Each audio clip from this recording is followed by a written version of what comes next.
परमात्मा को पाने तथा उसका वास्तविक लाभ प्राप्त करने के लिए पवित्र बाइबल में प्रमाण है कि प्रभु ने मनुष्य को अपना ही स्वरूप बनाया। 6 दिन में सृष्टि रचकर 7वें दिन विश्राम किया। कुरान शरीफ में प्रमाण है कि हजरत मोहम्मद को खुदा स्वयं कह रहे हैं कि मैंने तुम्हें उस परमात्मा की महिमा बताने के लिए भेजा है। वो परमात्मा कबीर है जिसने 6 दिन में सृष्टि रची तथा 7वें दिन तख्त पर जा विराजा। उसकी खबर किसी बाखबर से पूछकर तो देखो। कृपया अवश्य सुनिए जगत गुरु तत्वदर्शी संत रामपाल जी महाराज के अमृत वचन। 31 नंबर में, हे कुरुश्रेष्ठ, यज्ञ से बचे हुए अमृत का अनुभव करने वाले योगीजन सनातन परब्रह्म परमात्मा को प्राप्त होते हैं। सनातनम ब्रह्म, सनातन ब्रह्म माने अविनाशी परमात्मा। सनातन माने पुरातन, सबसे पहले वाले प्रभु स्वयंभू परमात्मा को प्राप्त होते हैं।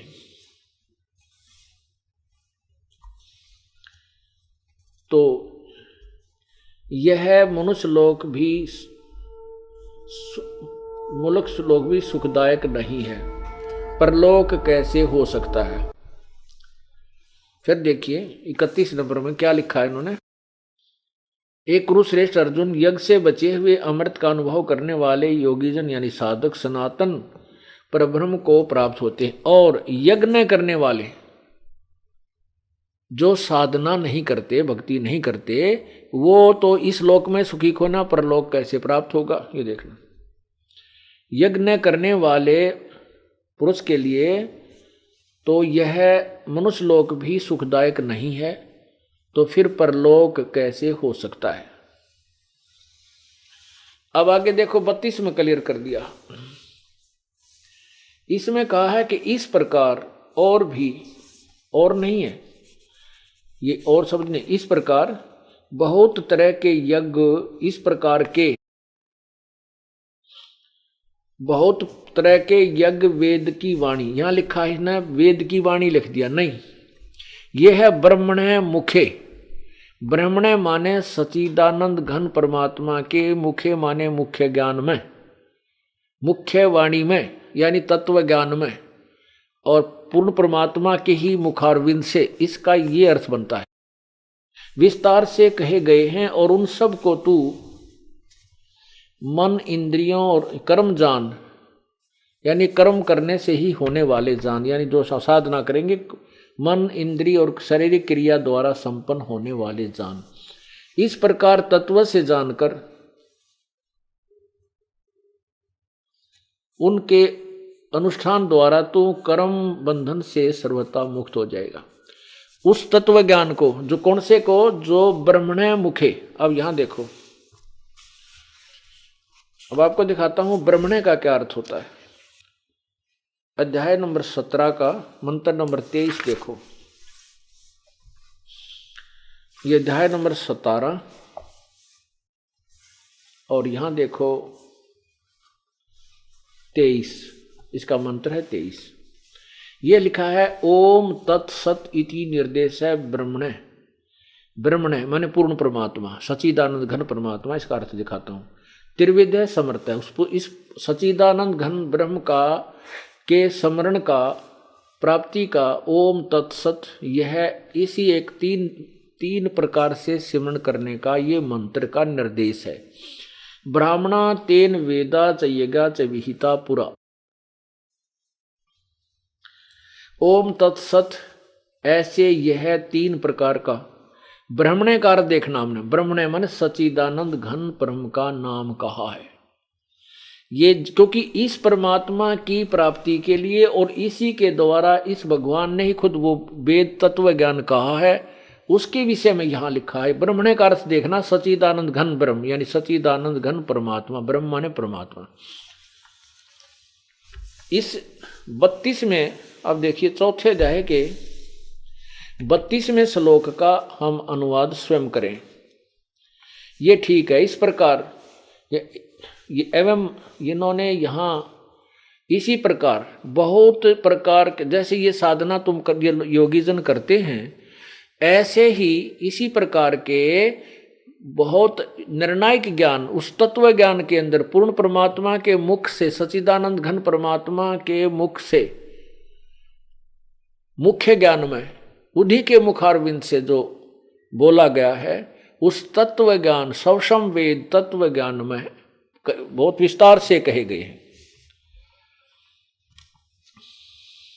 और उनको तत्व से जानकर तो पूर्ण रूप से मोक्ष हो जाएगा। उनको तत्व से जानकर तो सदा के लिए पूर्ण मोक्ष हो जाएगा। ये देखो, यही चौथे का 32। इस प्रकार के बहुत तरह के यज्ञ यहां लिखना है। ब्रह्मण, ब्रह्मण माने वेद लिख दिया है, वेद, क्योंकि इनको ज्ञान तो था ही नहीं। वेद, वेद यहां ब्रह्मण का अर्थ है सच्चिदानंद घन ब्रह्म के मुख्य माने वाणी में, उस मुख्य ज्ञान में, मुख्य माने ज्ञान में, मुख्य माने मुख्य वाणी में, उसके मुखारविंद से जो बोला गया है उस तत्व ज्ञान में विस्तार से कहे गए हैं। उन सब को कर्म जान, कर्म यानी कर्म करते करते, कार्य करते करते, कार्य करके ही उनको सफल होते हैं। यानी जैसे हम सत्संग सुनते हैं, यहाँ पर दान करते हैं, सेवा करते हैं, अपना संसारिक काम भी करते हैं, यानी काम करते करते उनका भजन करने से वह साधना उस तत्व ज्ञान में बताए अनुसार साधना करने से मोक्ष, पूर्ण रूप से मोक्ष हो जाता है। ये स्पष्ट कर देखो। कर्म जान, मन इंद्रिय और शारीरिक क्रियाओं द्वारा संपन्न होने वाले जान, विद्यमान जान। इस प्रकार तत्व से जानकर उनके अनुष्ठान द्वारा तू कर्म बंधन से सर्वथा मुक्त हो जाएगा। अब देखो 33 और 34 में क्लियर होगा। अब 33 में क्या कहा, ये 33 है यहीं पर, ये 33 और इसका आगे अनुवाद है। हे प्रंतम अर्जुन, दर्वे में यज्ञ की अपेक्षा ज्ञान यज्ञ यावन मात्र संपूर्ण कर्म ज्ञान श्रेष्ठ है। हाँ, ज्ञान यज्ञ अत्यंत श्रेष्ठ है। हे प्रंतम अर्जुन, दर्वे में यज्ञ की अपेक्षा ज्ञान यज्ञ अत्यंत श्रेष्ठ है। ज्ञान यज्ञ यावन मात्र संपूर्ण क्रम ज्ञान में समाप्त हो जाते हैं। अब देखो चौथे अध्याय के 32वें श्लोक में क्या कहा है कि उस सच्चिदानंद घन परमात्मा पूर्ण ब्रह्म के मुख्य यानी मुख्यारविंद से उच्चारण किए गए उस तत्व ज्ञान में सभी जो ये मनमानी साधना करते हैं उनका भी वर्णन दिया गया है, निर्णायक ज्ञान दिया है। जैसे आपको वैद्य के अंग में सुनाया, वैद्य के अंग में आपने सुना। देखो इस ज्ञान को हम बहुत प्यार से और बहुत ही इंटरेस्ट से सुनेंगे, तभी इसका निर्णय होगा। क्या बताया है कि जो अभी आपने देखा, कोई तो इंद्रियों को रोककर कुछ करता है, कुछ कैसे करता है, कोई देवताओं की पूजा करता है,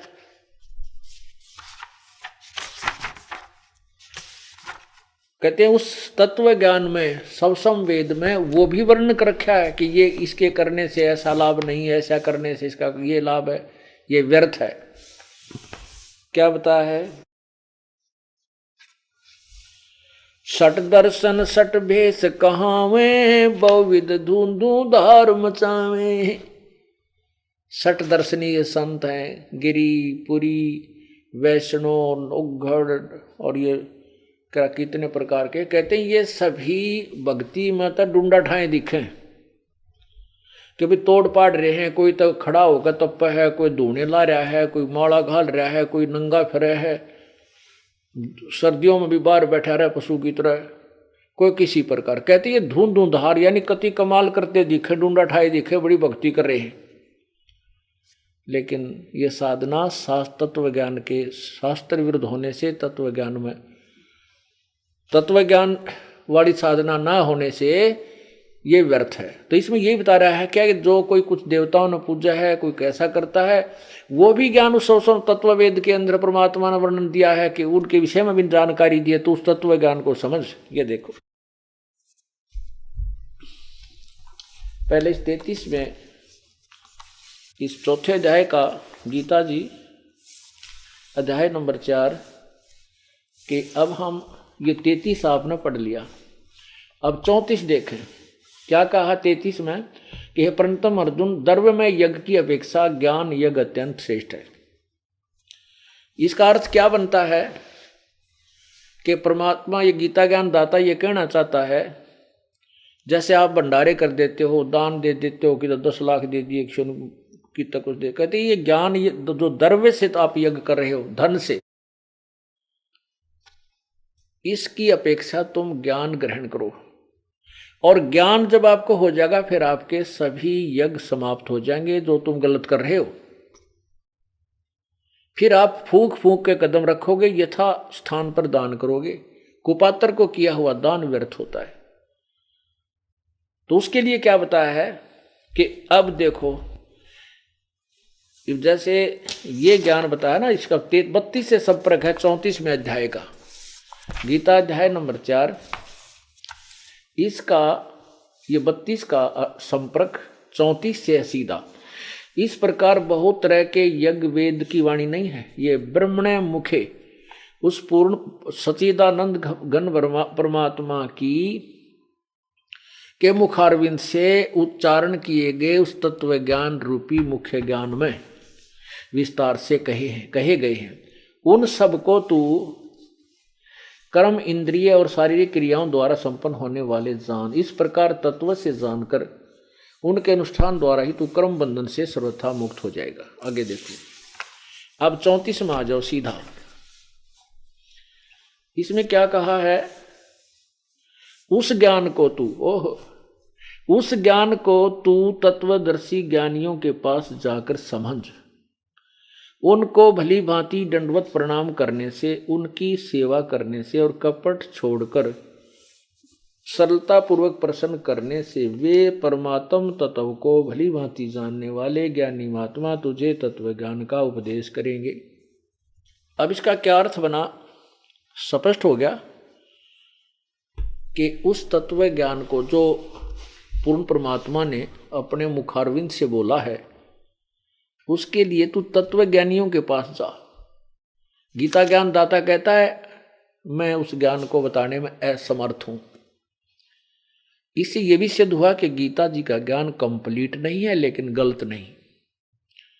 जैसे बीए का सिलेबस होता है, जैसे 10वीं कक्षा तक का, मैट्रिक तक का जो सिलेबस है वो गलत नहीं है लेकिन बीए और एमए का नहीं है, ऐसा ही समझो। तो उसमें क्या बताया कि उस ज्ञान के विषय में जो कोई देवताओं की पूजा करते हैं, कोई इंद्रियां रोक कर हठ योग करते हैं, कोई इंद्रियों को रोकने की चेष्टा करते हैं, कोई योग ही करते रहते हैं, कहते वो ज्ञान भी उस तत्व ज्ञान के अंदर लिखा हुआ है।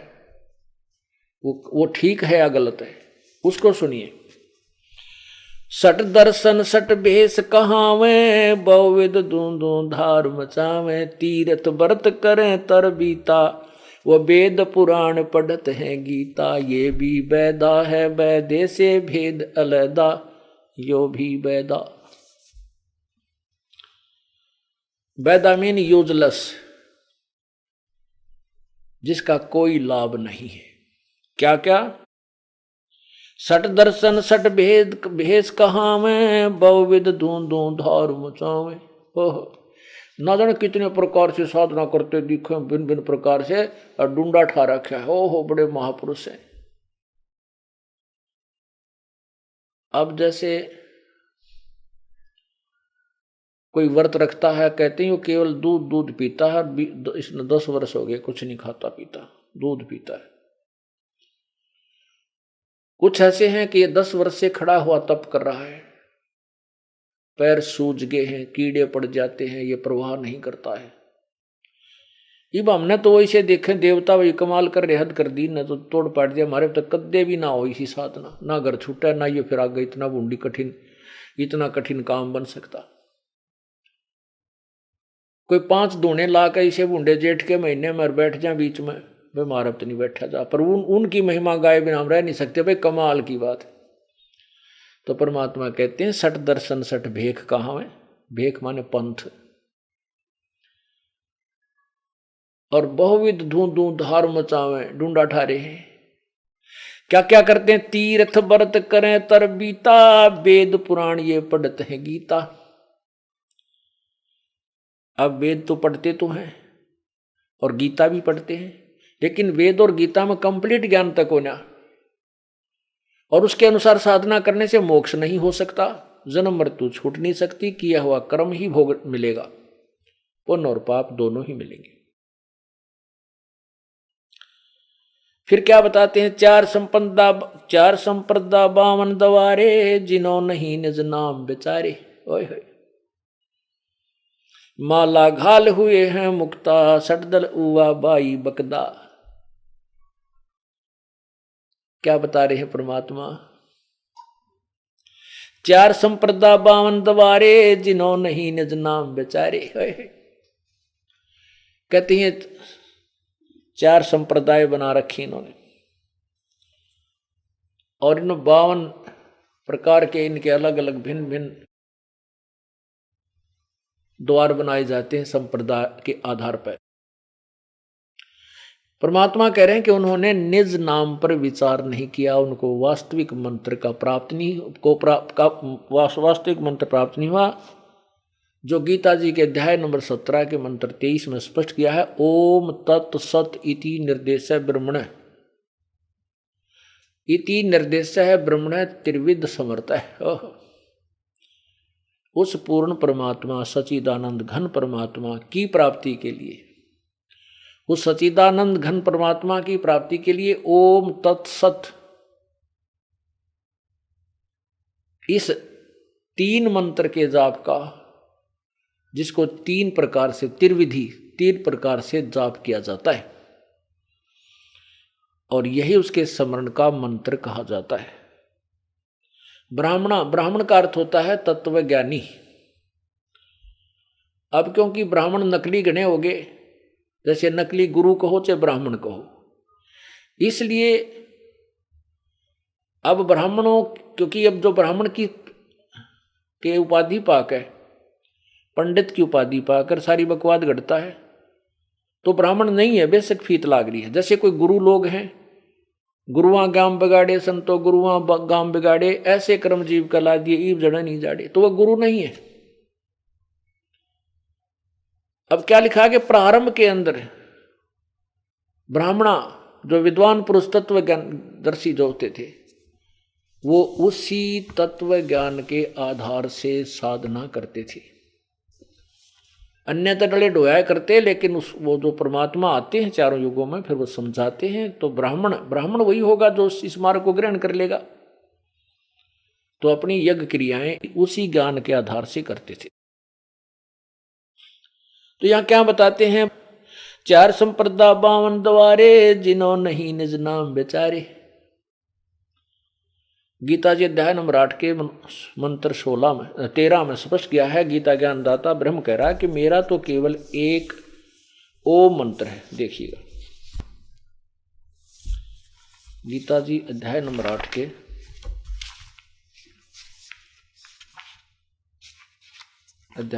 8 के मंत्र नंबर 13 में ये देखिएगा,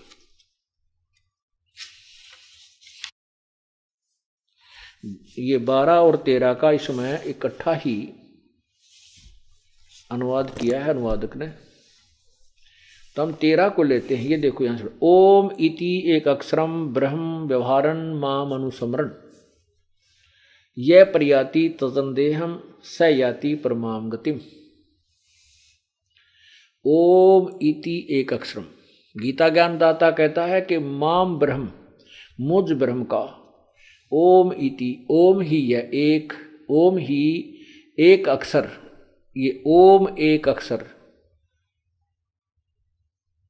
मुझ ब्रह्म का वह उच्चारण करके सुमरण करने का है।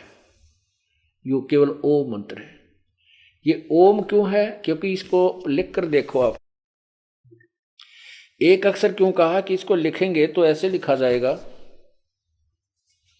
जैसे ये ऊपर आप देख रहे हो, ये आप देख रहे ओम शब्द है, ये ओम, तो इसको कैसे लिखा जाता है ओम? हम इसको ऐसे भी लिख सकते हैं, ऐसे देखो, यहां ये एक अक्षर हो गया ओम, ये जो का तुम है। इसको फिर लिखने की भिन्नता होगी, इसको ऊ के ऊपर नीचे बिंदी बिंदी ला के उसका ऊ भी नोमेनक्लेचर बना दिया कि इसका भी, ये भी उस ओम का ही को भी रिप्रेजेंटेट करता है। तो इसमें स्पष्ट लिखा है, यहां भी लिखा है, केवल 2 ही अक्षर लिखे हैं। इन्होंने अगर यहां लिखते, इसका जब अनुवाद किया है, ये भी ऐसा ही लिखा है, ये देखो ओम, इसके वो नहीं है बीच में वो 3 का लाया करें हिंदी वाला, नहीं, ये ओम शब्द है। इस मैं को काट के हम ऊपर भी बिंदी ला सकते हैं। ओम इति एक अक्षरम ब्रह्मा माम ब्रह्म, मुझ ब्रह्म का ओम, यह एक अक्षर है जो उच्चारण करके श्रवण किया जाता है। और यह याति तजनदेहम, जो इसका यह प्रयाति तजनदेहम, जो अंतिम समय तक श्वास छोड़ने तक, शरीर छोड़ने तक इसका जाप करता है, समन करता है, स याति परमाम गतिम, वह परम गति को प्राप्त होता है। अब इससे ये दास क्या सिद्ध करना चाहता है?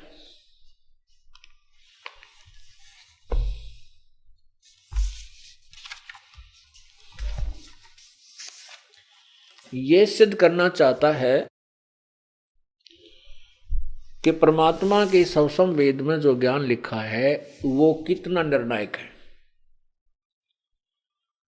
क्योंकि वेद पुराण पढ़ते हैं गीता, तीर्थ व्रत करें तरबीता, तीर्थ और व्रत करने का किसी शास्त्र में नहीं है। ये तीर्थों के विषय में आपको मैंने बहुत बार बताया, आने समय आने पर फिर भी बताएंगे। वो तीर्थ क्या स्थान, उनको पढ़ कर इतनी नफरत हो जाए, उनकी स्थापना कैसे हुई।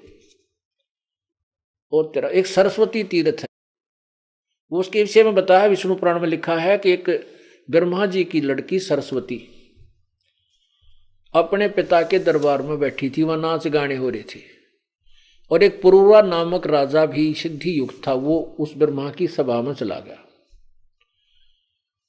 उधर से उनकी दोनों की 4 आंख होगी। राजा ने पूछा अपने नौकरानी वहां की एक उर्वशी से कि ये कौन है ये सुंदर औरत, ब्रह्मा की लड़की के विषय में। तो उस उर्वशी ने बताया कि ये ब्रह्मा जी की पुत्री है, सरस्वती नाम है। तो उसने उसके माध्यम से संदेशा भिजवाया कि इसे कहो कि मेरे से मिले। उसने उस उर्वशी के माध्यम से संदेशा पहुंचा तो उस सरस्वती ने स्वीकृति दे दी, और फिर वो नीचे आकर के एक नदी के किनारे पर हजारों वर्षों तक वो दुष्कर्म करते रहे। एक दिन ब्रह्मा जी ने वह देख लिया, उनको श्राप दे दिया। वो तो नदी में डूब कर मर गई, कहते हैं वह नदी फिर सरस्वती कहलाई। वो कहते हैं वो नदी बन गई, नदी के बने थी, वह नदी में डूब कर मर गई। और फिर वहां बैठकर उस पुरवरा ने साधना की। वह क्या साधना की होगी आपको खूब पता है। तो वहां उसने जो साधना की, तो उससे कहते हैं फिर वो अपनी विषय वासना के लिए ही साधना की। तो वहां जाने से कहते हैं बड़े पाप कटते हैं, वहां जाने से ये सुख हो जाता है, टट्टू हो जाता है। ऐसे गंदे स्थान की कथा सुनकर भी दोष पैदा होता है, वहां जाने से दूने दुष्कर्म उत्पन्न होते। और वहां उस स्थान पर जाकर स्नान करने, उस तीर्थ को मोक्ष बताते हैं, लाभ बताते हैं। उस तीर्थ पर धक्के खाने से मोक्ष बताते हैं, वो साधना करनी चाहिए। तीर्थ व्रत करें तरबीता, वेद पुराण पढ़ते हैं गीता। यो भी वेदा है, वेद पुराण पढ़ते हैं गीता, वेद पढ़ने पुराण पढ़ने गीता पढ़ने। पुराणम ये तीर्थों की महिमा गा रखी, उल्टी साधना फिटक रखी। अब उन ऋषियों महर्षियों ने, देवताओं ने साधनाएं की वेदों अनुसार। वेदों के साथ साथ फिर उसने आकाशवाणी सुनी थी, ब्रह्मा ने अपने पिता काल की उसने सोची है पूर्ण परमात्मा की का आदेश है, उसने कह दिया तपो तपो तप कर। उसने हजारों वर्षों तप किया। उसके बाद वो तप भी समावेश कर लिया सभी ऋषियों ने कि ये आकाशवाणी परमात्मा है, जबकि वेदों और गीता में कहीं कोई हठ योग करने का प्रमाण नहीं, प्रावधान नहीं है। ये इसके विरुद्ध जैसे व्रत करते हैं, गीता जी अध्याय नंबर 6 के श्लोक 16 में स्पष्ट मना किया है। ये देखिएगा, अध्याय नंबर 6 और मंत्र नंबर 16। हे अर्जुन, यह योग न तो बहुत खाने वाले का, यानी दड़ी पक्का खा ले, जमाई आए जा, फिर अंगड़ाई टूटे, नींद आ जाए, और न बिल्कुल न खाने वाले का, यानी व्रत रखा है कति सारा दिन कुछ ना खावे, तथा न बहुत सहन करने वाले का, यानी घना सोने वाले के स्वभाव वाले का, और न ही सदा जागने वाले का सिद्ध होता है।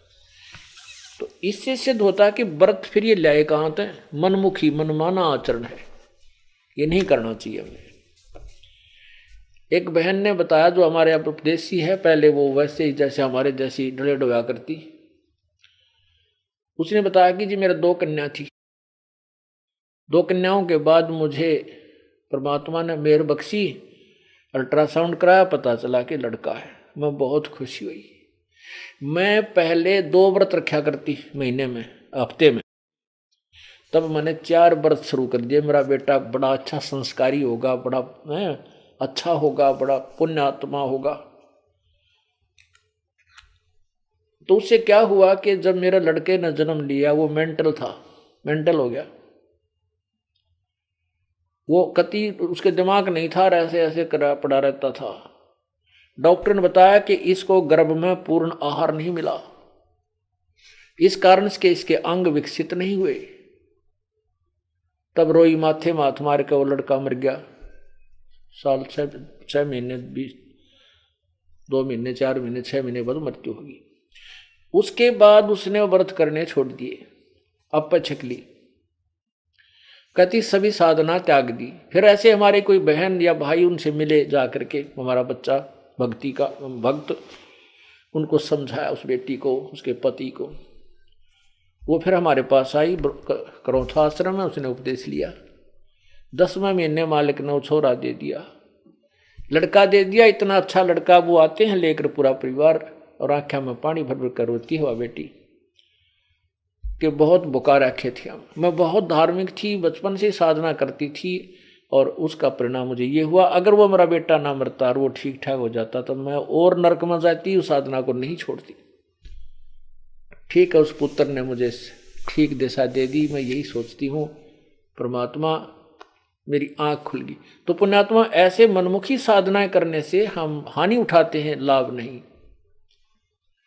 इसके विषय में परमात्मा बताते हैं कि जीवित जग में जूती पड़े, फिर जम तोड़े छाती। यहाँ जीवित या बिरान माटी होगी कि लड़का ऐसा हुआ, और आगे पता नहीं के होंगे, वो यम के दूत छाती तोड़ेंगे, वो नारा दुख। अब क्या बताते हैं, 4 संप्रदा 52 द्वारे, जिन्हों नहीं निज नाम बेचारे, माला घाल हुए हैं मुक्ता, सटदल उआ बाई बकदा। माला गाल के मुक्त हुए बैठे हैं, समझ रहे हम मोक्ष प्राप्त करेंगे इससे। और यही गीता जी बताना चाहती है कि अध्याय नंबर 4 के श्लोक नंबर 31 में कहा है कि इन्हीं सभी साधना जो कर रहे हैं अपनी अपनी को समझते हैं ये मोक्षदायक हैं, ये मुक्त कर देंगे कर्मों से, बंधन मोक्ष काट देंगे, नहीं। तो यहां परमात्मा वही बताना चाहते हैं, 4 संप्रदा 52 द्वारे, जिन्हों नहीं निज नाम बेचारे, माला घाल हुए हैं मुक्ता। ये बड़ा पैर के गल में माला गाल ली, कंठी पैर ली, और वेशभूषा नारी बना, इसी से मुक्त हुए बैठे ये।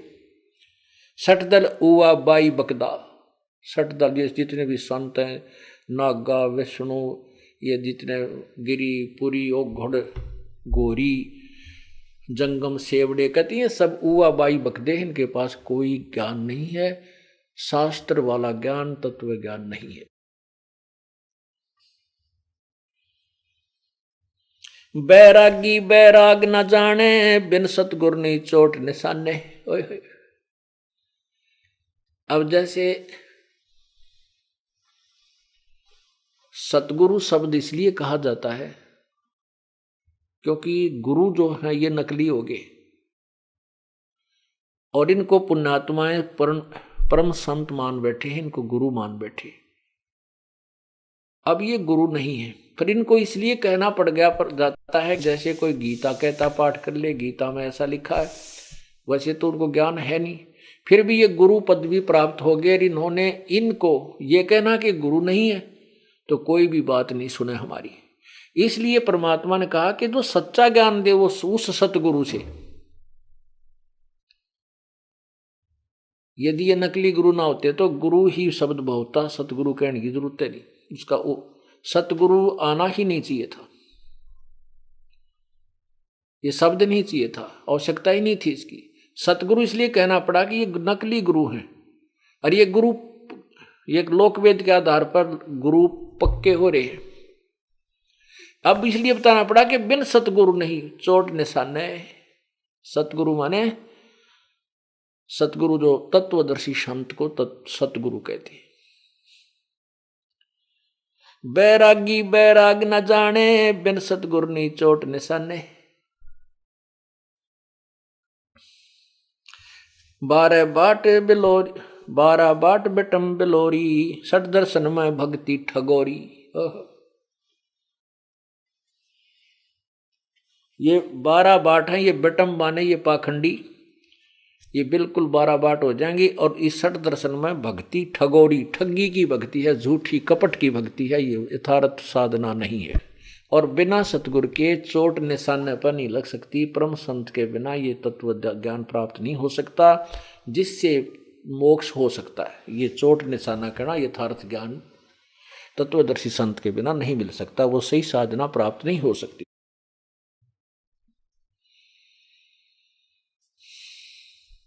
सन्यासी 10 नाम कहावे, शिव शिव करे न संशय जावे।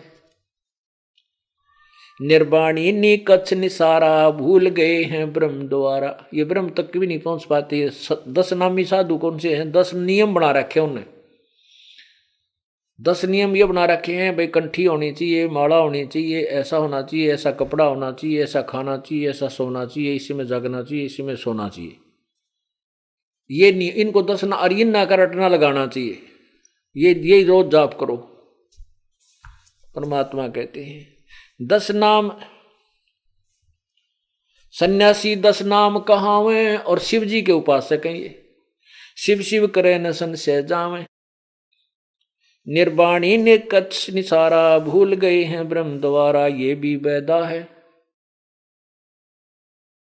वैधे से भेद अलैदा, यो भी वैधा।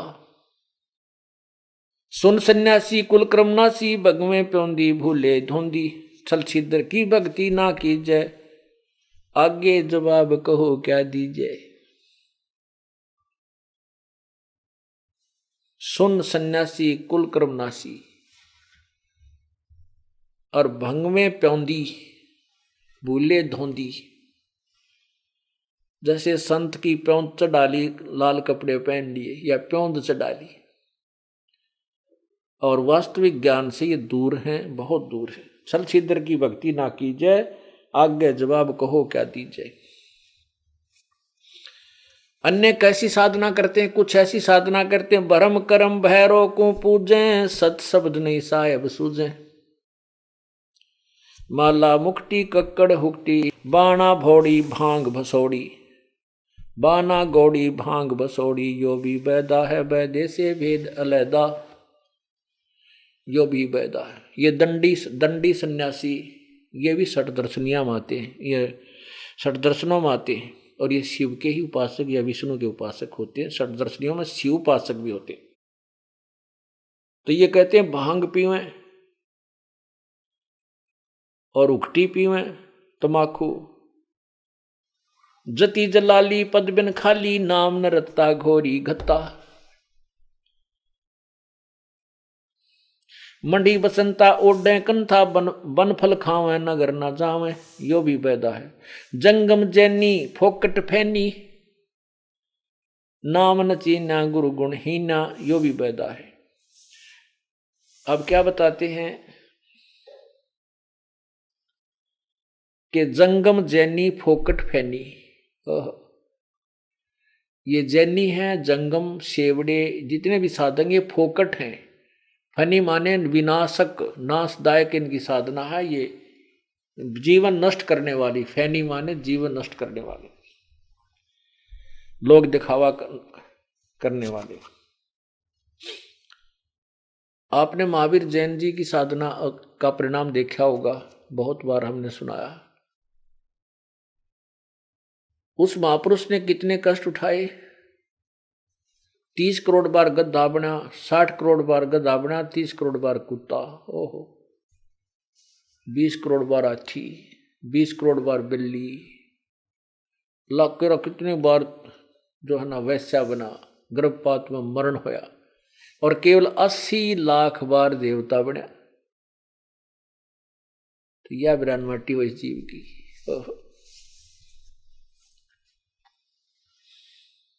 क्या बताते हैं, बैरागी सन्यासी शेवड़े तन पर छार लगावे हैं, 500 नार 2500 लड़के ये धूंधू धार मचावे हैं। क्या कहते हैं कि सन्यासी बैरागी शेवड़े तन पर छार लगावे हैं और 500 नार 2500 लड़के इनके अंदर धूंधू धार मचावे हैं। यो भी बैदा है, बैदे से भेद अलहदा, बैदा क्यों जाना, क्योंकि हमें सतगुरु बैठे न्यू जाना। गरीबदास जी कह रहे हैं कि वे तुमने बैदा क्यों मान। गरीबदास जी से पूछा किसी ने कि तुम इसको बैदा किस लिए कह रहे हो, कि ये नहीं करनी चाहिए साधना, कि हमने सतगुरु मिल गए इसलिए जान लिया। और यही पवित्र गीता जी अध्याय नंबर 4 के मंत्र 25 से लेकर 34 तक स्पष्ट करता है कि कोई तो ऐसी साधना करता है, कोई देवताओं की पूजा करता है, कोई योग करता है, कोई हठ योग करके इंद्रियों को रोकने की चेष्टा करता है, कोई प्राण यानी श्वास उस श्वास पे कई कहते हैं बस सांस बाहर आओ उस पर ध्यान रखे, अंदर जाओ उस पर ध्यान रखे, ये पान अपान से क्रिया होगी तेरी, ये श्वास की क्रिया, इस पर ध्यान रखे नहीं। तो परमात्मा गरीबदास जी कहते हैं मुझे सतगुरु मिल गए इसलिए पता लग गया मुझे कि ये वैधा है, व्यर्थ है। और यही गीता जी कहती है कि जब तू तत्व ज्ञान उस तत्वदर्शी संत की खोज कर, वो तुझे परमात्मा के बारे में तत्व ज्ञान देंगे, और उस तत्व ज्ञान में ये सभी निर्णय ये भी लिखे होंगे इनसे क्या लाभ है। अब जैसे बबूल यानी किक्कर के पेड़ की महिमा भी बताई जाती है कि ये जंगल के हिस्ट्री में कि ये ऐसा वृक्ष है, इस पर कांटे कांटे लगेंगे, फल नहीं लग सकते। आपने आम चाहिए फलदार पौधे की, ये फलदार पौधे ऐसे ऐसे होते हैं, आम बोना है तो ऐसा होता है। तो ऐसे ही तत्व ज्ञान के अंदर सभी ज्ञान दिए गए हैं, जो अन्य साधक करते हैं उससे भी लाभ होता है आध्यात्मिक, लेकिन वो कितना होता है, वो हमें सफिशिएंट है या नहीं है, पर्याप्त है कि नहीं है, तो इस तत्व ज्ञान से ही इसका परिणाम निकलेगा, रिजल्ट निकलेगा।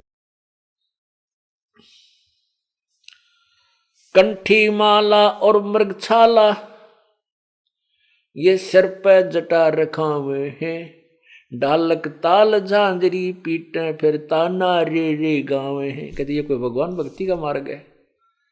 कोई तो गड़वे ले लेंगे सारी रात, को झालर ले लेंगे, को किसी तरह को नाचे हैं, ये तो इस तरह ये साधना नहीं है। यो भी बैदा है, बैधे से भेद अलैदा, बैदा क्यों जाण्या हम सतगुरु बैठे न्यू जाण्या। तन के योगी मन के भोगी ये गुल्लर पेट पड़ावे हैं, गुज बीरज का मर्म न जाण्या ये भद्र भेख बुनावे हैं।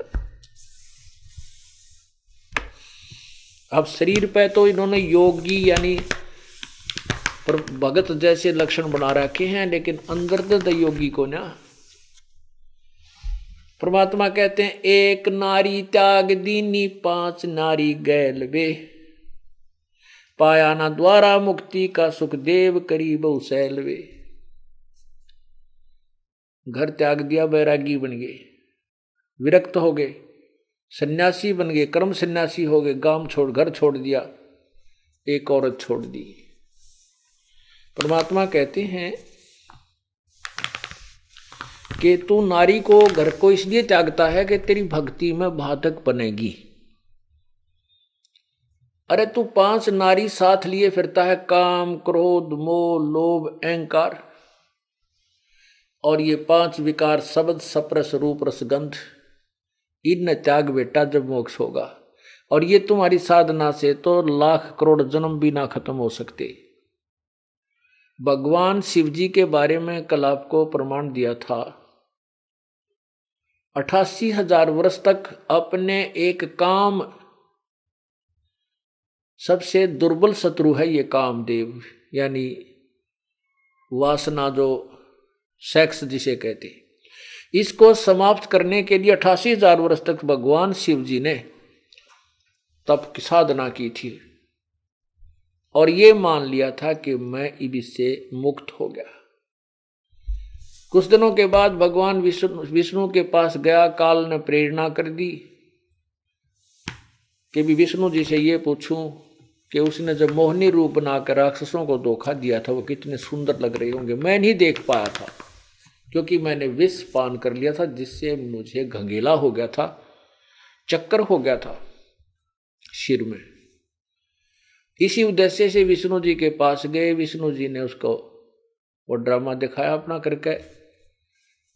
तो भगवान विष्णु जो मोहिनी रूप बने तो भगवान शिव जी उस का वो सारी साधना फेल होगी। एक सुंदर लड़की बनकर भगवान विष्णु जी एक बहुत बड़े बाग में घूम रहे हैं और शिव जी सामने बैठे देख रहे हैं। इधर उधर देख करके उस लड़की को प्राप्ति के लिए वो शिव जी उठकर चल पड़ते, और वो लड़की आगे आगे चल रही है, डांस कर रही है, अर्धनग्न कपड़े पहन रखे हैं जो इसमें अर्धनग्न शरीर दिखाई देता है। और भगवान शिव जी जो मान बैठा था कि मैंने तो सारे समस्याएं हल कर ली है, अब मेरे अंदर ना तो सेक्स रहा और ना ये कोई फिर शादी की आवश्यकता ही नहीं पड़ेगी, मैं बिल्कुल विकार रहित हो गया हूं। अब वो जा रहा है, आगे वो लड़की देखकर उसके पीछे पीछे अच्छे तेज तेज कदम रख के जंगल के माँ गहरा चले जाते हैं। वहां जाकर के उस लड़की का हाथ पकड़ लेते हैं भगवान शिव जी। जो ही उन्होंने हाथ पकड़ा, उससे पहले शिव जी की क्या हालत है यहां वर्णन नहीं कर सकता, ऐसी उनके पुराण में लिखी है। तो तब उस भगवान विष्णु ने अपना विष्णु रूप दिखा दिया। नो बोला, भोलेनाथ, उन राक्षसों को मैंने नो बोली बूंच बनाया था जैसे तू बना दिया। अब उसको देखकर नीची नाड़ कर दी। नो बोले, या तो बूंदी बला है भाई। तो परमात्मा कहते हैं, विकार मरे मत जानियो जो भूबड़ में आग, जैसे अग्नि काष्ठ के माही, है व्यापक पर दिखे नाही, ऐसे कामदेव पर चंडा, व्यापक सकल दीप नो खंडा।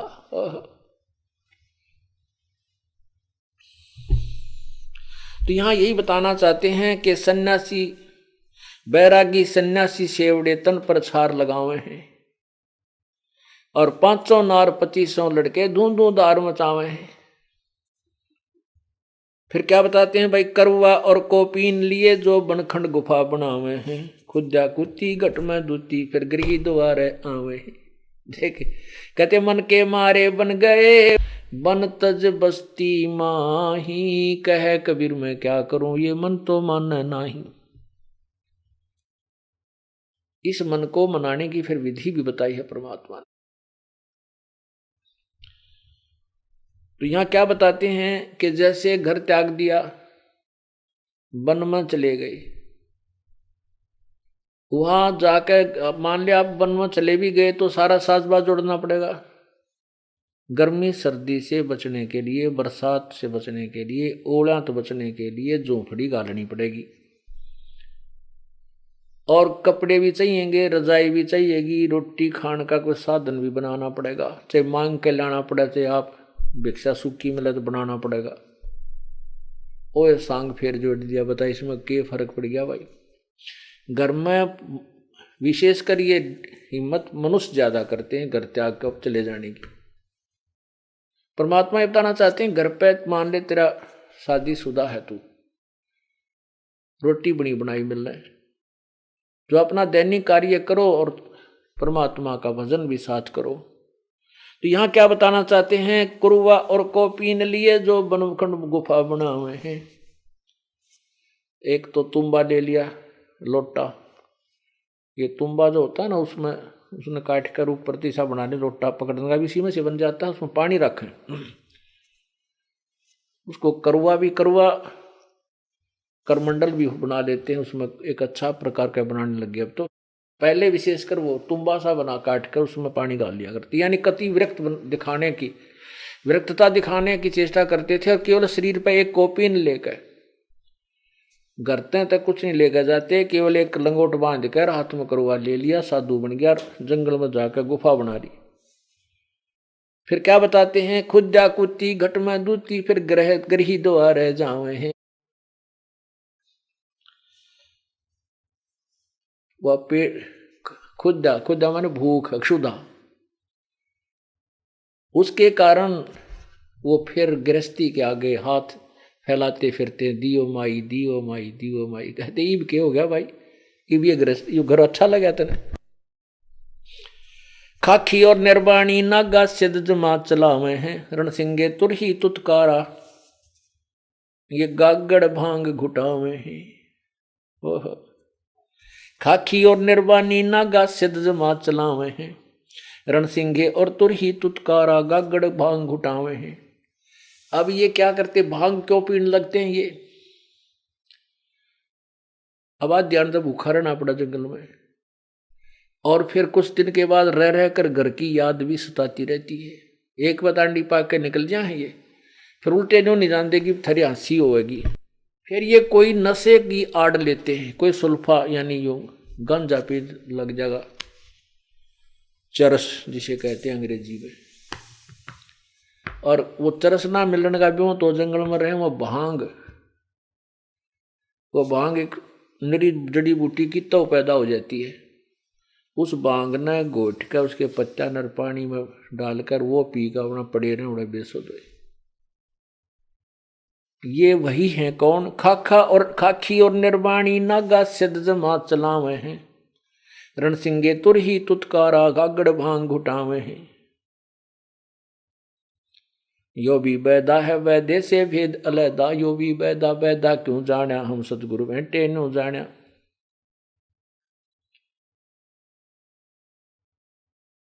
अब जिसको देखो पुण्यात्माओं, भैंस या गाय के बच्चे को जो अपनी मां के स्तन को से दूध पी रहा होता है, उससे छुटवा करके व्यक्ति क्या करता है कि उस बच्चे को आगे ले जाने के लिए उसके हाथ मुंह में उंगली दे देता है, और वो बच्चा उसको मां का स्तन समझकर उसके पीछे पीछे चल पड़ता है और उसको वहां ले जाता है जहां उसको दूसरे एक हाथ से उसको बांधने लगता है। और तो इतने में वो बच्चा जिस उद्देश्य से उसने उस उंगली को 2-3 उंगलियां जो उसके मुख में दे रखी थी ऐसे करके, उसने स्तन समझ कर ले रखी थी वह, और स्तन में तो दूध आवा था मीठा मीठा, इवन उंगलियां में तो क्या आवा था। थोड़ी देर तो वो चूसता है कि तुझे वही वस्तु प्राप्त है, लेकिन उसमें दूध तक कोई नहीं, फिर छोड़ देता है, फिर ऐसे ऐसे झटके मारता रहता है, फिर क्या मिल रहा, बांध दिया। तो ऐसे ही जो ये पुण्यात्मा पूर्व जन्म की थी वो घर त्यागने, ये प्रेरणा उन्हीं में होती है जो पहले जन्म के संस्कारी हंस होते हैं, जो जन्म जन्मांतर से भक्ति करते हुए आते हैं। फिर वो वहां से, क्योंकि तत्व ज्ञान किसी के पास है नहीं और वो प्रेरणा परमात्मा पाने की प्रबल है, घर त्याग जाते हैं। आगे उनको इसे अनाड़ी मिल रहे हैं ये नकली गुरु। अब उनको वो भक्ति बताते हैं, उसमें उनका आनंद आता नहीं, तो वो फिर दूसरे के पास भागते हैं, तीसरे के पास भागते हैं, चौथे के पास भागते हैं। फिर देखते हो आनंद तो वो है नहीं भक्ति में जो आपको आ रहा है। तो वो फिर क्या करें, फिर को तो शराब सुल्फा पीने लाग जा। सुल्फा महंगा गना, ये भांग फ्री की मिल रहा है, या नरी उत्पन्न हो जाती है, जड़ी होती है, एक पौधा होता है छोटा छोटा सा, उसको पी का अपने पड़े रहे बेसुध हो, ना घर की याद आवे ना को भगवान की याद रहे। आपको इसका परिणाम दिखाते हैं, क्योंकि इन नकली ऋषियों को, नकली गुरुओं को उखेड़ने के लिए, इनकी पालिश तारण के लिए बहुत घने रेग मारने पड़ेंगे। और वो आपको दिखाते हैं महर्षि दानंद। महर्षि दानंद तो ऐसा पाक रहा था, नुचाड़ा पाट रहा था, हे भगवान। इसके बारे में तो जनसाधारणों का था, ओहो तो भाई महापुरुष पड़ा था, बड़ा विद्वान पुरुष था। अरे तेरा गजब भाई। मेरे सगे मामा जी MA in English, MA in Sanskrit, double MA, Sanskrit से MA, और वो आर्य समाज और महर्षि दानंद से तगड़े प्रभावित। एक बार मेरी माताजी बीमार होगी, क्रोथा आश्रम में मेरे पास ही रहती है, उसका पता लगा, वो उसकी कुशल मंगल जानने आ गया। तो वहां उनसे बातचीत हुई। मैंने कहा ये महर्षि दानंद को वेद ज्ञान नहीं था। और क्या कह रहे हो? ओह बस भाई, वो तो बड़ा विद्वान पुरुष था, वो तो बड़ा महापुरुष था, बड़ा बाल ब्रह्मचारी था, और वो बड़ा सिद्ध पुरुष था। फिर उसको 1-2 पॉइंट दिखाया, आंखें देख के भी उठ कर चला पड़ा। तेरी माँ की इच्छा वो बता। मेरी माँ बड़ा भंडार में लौट रही है, फेंट ले उसने जा। और फेंट कर मेरी माँ को चला गया। कत्ती नहीं सुनी, ना वो आंखें देख के भी ना मान्य हुए, क्योंकि उसकी ऐसी फोकट महिमा बना दी कि आम आदमी इतना जबरदस्त प्रभावित हो गया कि उसके साथ वेदों का ज्ञाता है कोई ना। और महर्षि दानंद ने वेद का कै ख का भी नहीं पता था, कै ख नहीं जानता वेद को, सिर्फ सुने सुनाए ढंग से वो यूं कहता फिरा करता वेद का ज्ञान सच्चा है। और इसी कारण से अभी तक ये वेद जीवित रहे, क्योंकि उसने ढोल गणा पीट दिया कि वेद ज्ञान सच्चा है, वेद ही पढ़ने चाहिए और नहीं पढ़ने चाहिए। तो ये तो योगदान उसका मैं मानता हूं कि, और फिर उसके अनुयायियों का मानता हूं कि उन्होंने अभी तक वेदों को जीवित रखा। लेकिन उनको स्वयं वेद का कति ज्ञान नहीं, अभी तक ज्ञान नहीं इन लोगों को, जो उनके अनुयायियों को भी ज्ञान कहाँ होगा? जो महर्षि दानंद कोई नहीं है, हेड ऑफ द डिपार्टमेंट कोई नहीं है।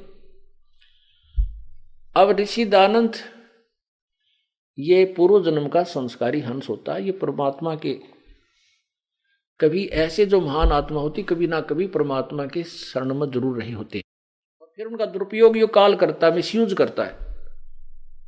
तो ये पहले जैसे ये इसके माता पिता जो शिव जी के उपासक थे, तो शिव जी के उपासक होने से शिव ने ही अपना वहां से एक रिजेक्टेड बॉम्ब भेज दिया। शिव के गण से, शिव के लोक से ये गण उपाधि प्राप्त होते हैं। फिर उनकी जब वहां बैटरी डिस्चार्ज हो जाती है, फिर भी उनमें थोड़ी बहुत रह जाती है छोटी मोटी जो पुण्य कमाई, तो उनको वो इष्ट अपने ही भगत के घर भेजता है। तो शिव के लोक से ये आत्मा आकर अपने, जिनके पिताजी शिव के तगड़े भगत थे, वो किसी को नहीं मानते थे शिव जी के बगैर, वहां उत्पन्न हो गए। और वो जो सुख हमने यहां से तो ऊपर के लोकों में घना सुख है, अब वो सुख यहां नहीं हो सकता उस आत्मा को, उसका फिर जी तो लगता नहीं। यहां पर घर भी त्याग दिया उसने 22 वर्ष की उम्र में। फिर वो चला, निरे नकली संत मिले, निरे नकली, तो उन सब के पास जाता रहा। एक पे गया, दूसरे पे गया, तीसरे पे वहां पेटा नहीं मिला, फिर चौथे पे, फिर भांग पीने लग गया। यही बनता है, क्योंकि और तय वस्तु रही। एक बार ये भी सोचा कि मैं मर जाऊं, आत्महत्या कर लूं, यहां तक भी इस विचार किया उसने। फिर सोचा कि ज्ञान तभी पूरा हुआ नहीं, अभी मरना ठीक नहीं, ज्ञान पूरा हो जाएगा, फिर मृत्यु हो जाए तो अच्छा है। तो फिर वो भांग पीने लग गया। अब भांग के नशे में फिर उसने जो भी वो गंध इकट्ठा कराया था, कहीं की ईंट कहीं का रोड़ा, वो सत्यार्थ प्रकाश में ठोक दिया। ये कल भी आपको मैंने दिखाया था, आज फिर दिखाऊंगा और कई बार दिखाऊंगा जो पेटा भरेगा। ये देखिएगा, पहले तो ये दिखाता हूं आपको कि महर्षि दयानंद जी भांग पीते थे। ये देखिएगा, महर्षि दयानंद समग्र क्रांति के अग्रदूत, ये पुस्तक का नाम है। इसके संपादक हैं स्वामी सत्यप्रकाश शास्त्री सरस्वती। अच्छा आगे देखो,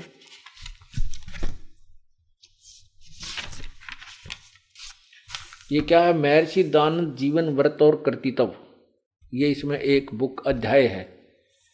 इसके लेखिका हैं doctor Usha ज्योतिष्मती MSc DPhil।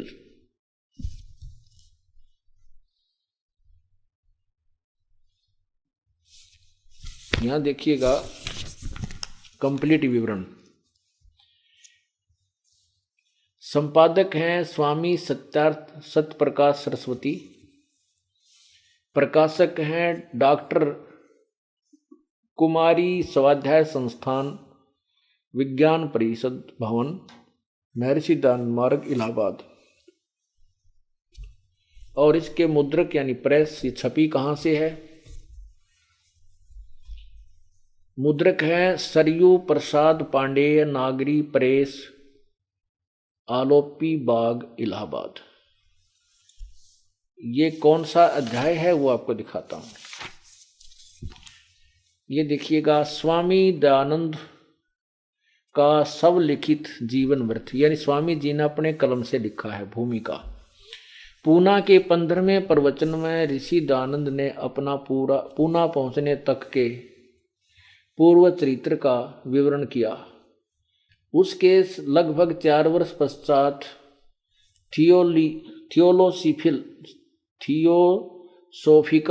Theosophical society के प्रवर्तकों में अन्यतम कर्नल HS आलकाट के अनुरोध पर ऋषि दयानंद ने आत्मचरित्र लिखने का उपक्रम किया, परंतु कार्य अधिक्य के कारण वे इसे एक साथ नहीं लिख पाए।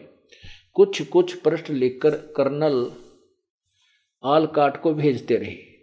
अभी 3 अंश ही लिखकर दे पाए थे कि ऋषि दयानंद ने कर्नल आलकाट आदि से मतभेद हो जाने के कारण थियोसोफिकल सोसाइटी से अपना संबंध विच्छेद कर लिया। इस प्रकार आगे आत्मचरित्र का लिखना बंद हो गया। ऋषि दयानंद ने आत्मचरित्र आर्य भाषा हिंदी में लिखकर दिया था। ये देखिए क्या लिखा फिर आगे इसके, यहाँ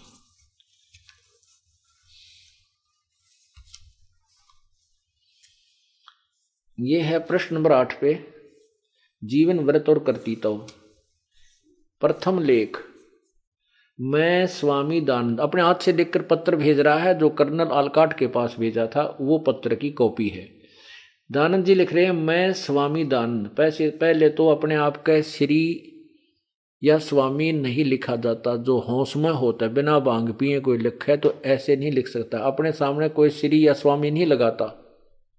मैं दयानंद सरस्वती पीछे लगा सकता है, लेकिन आगे नहीं बोल लिखता कोई भी। तो यहां क्या लिखते हैं स्वामी जी, मैं स्वामी दयानंद सरस्वती संक्षेप से अपना जन्म चरित्र लिखता हूं। क्या बताते हैं कि संवत 1881 के वर्ष में मेरा जन्म दक्षिण गुजरात प्रांत देश काठियावाड़ का मजोकटा देश मोरवी का राज्य औदिच्य ब्राह्मण के घर में हुआ था। यहाँ अपना पिता का और निज निवास स्थान के प्रसिद्ध नाम इसलिए मैं नहीं लिखता कि जो माता पिता जीवित हों और मेरे पास आवें तो इस सुधार के काम में विघ्न हो, क्योंकि मुझको उनकी सेवा करना, उनके साथ घूमने में श्रम यानी परिश्रम और धन आदि का व्यय करना नहीं चाहता। पहले तो समाज सुधारक का काम देखो। स्वामी दानंद जी कहते हैं कि मैं माता पिता की सेवा के हक में नहीं हूं।